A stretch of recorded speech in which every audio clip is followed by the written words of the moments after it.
Hello, അസ്സലാമു അലൈക്കും.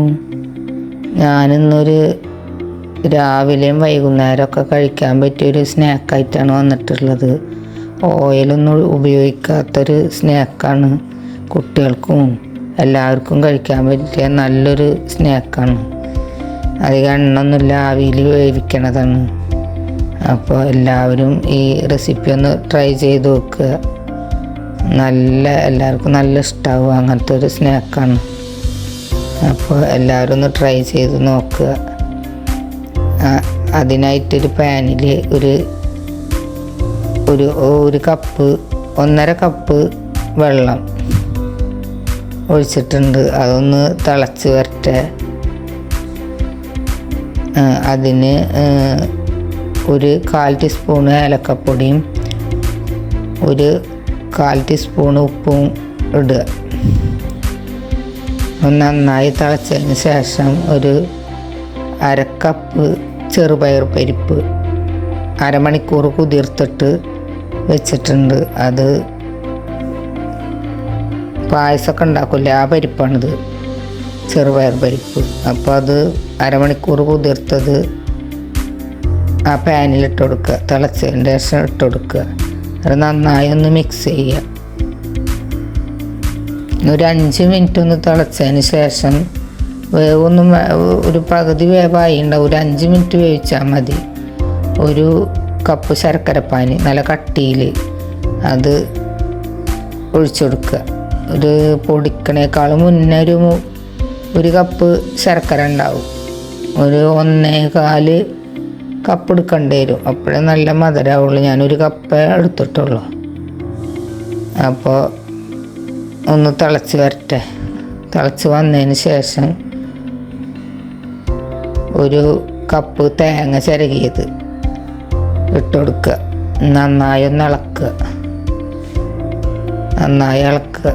ഇളക്കിയതിന് ശേഷം സ്റ്റൗ ഓഫ് ചെയ്തിട്ട് ഒരു 2-3 മിനിറ്റ് ഒന്ന് ഇളക്കിയാൽ മതി. തിളച്ചതിന് ശേഷം സ്റ്റൗ ഓഫ് ചെയ്യുക. ഓഫ് ചെയ്തതിന് ശേഷം 1.5 കപ്പ് അരിപ്പൊടി, അതിൽ ആദ്യം 1 കപ്പ് ഇട്ടിട്ട് നന്നായി ഒന്ന് മിക്സ് ചെയ്യുക. മൊത്തത്തിലിട്ട് ആകെ കട്ട പിടിക്കും. ആദ്യം 1 കപ്പ് ഇട്ടിട്ട് നന്നായി ഒന്ന് മിക്സ് ചെയ്യുക. അതിന് ശേഷം 1/2 കപ്പും കൂടി, ചിലപ്പോൾ ഈ അരിപ്പൊടിയുടെ ഇതിനനുസരിച്ച് ഒന്ന് ടൈറ്റാവും. നമ്മൾ പത്തിരിക്കൊക്കെ പൊടി കുഴക്കില്ല, അതേപോലെ തന്നെ 1/2 കപ്പ് അരിപ്പൊടിയും കൂടി ഇടുക. എന്നിട്ടൊന്ന് നല്ല ടൈറ്റായിട്ട് ഒന്ന് ഇളക്കി കൊടുക്കുക. നന്നായി മിക്സ് ചെയ്യണം. ശർക്കരയും തേങ്ങയൊക്കെ ഒരുപോലെ ഇതാവണം.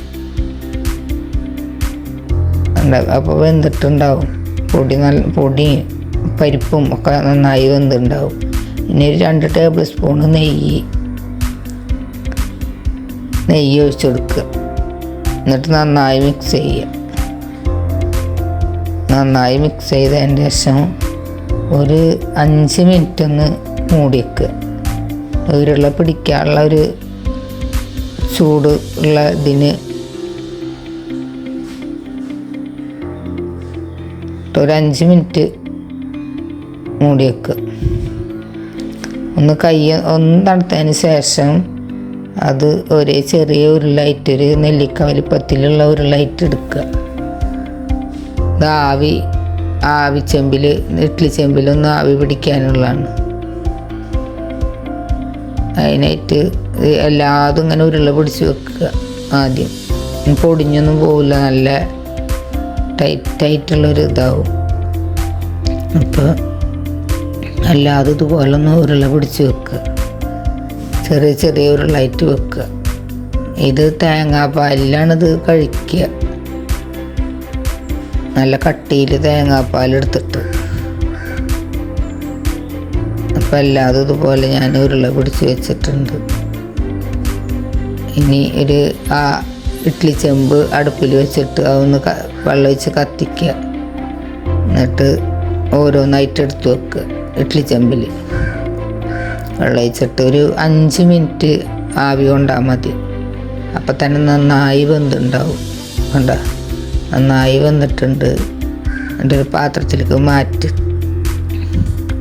2 പ്രാവശ്യമായിട്ടാണ് ഞാനിത് ആവി കയറ്റിയെടുത്തിട്ടുള്ളത്. അപ്പം എല്ലാവർക്കും ഇഷ്ടപ്പെടും. അപ്പോൾ എല്ലാവരും ഈ റെസിപ്പി ഒന്ന് ട്രൈ ചെയ്ത് നോക്കുക.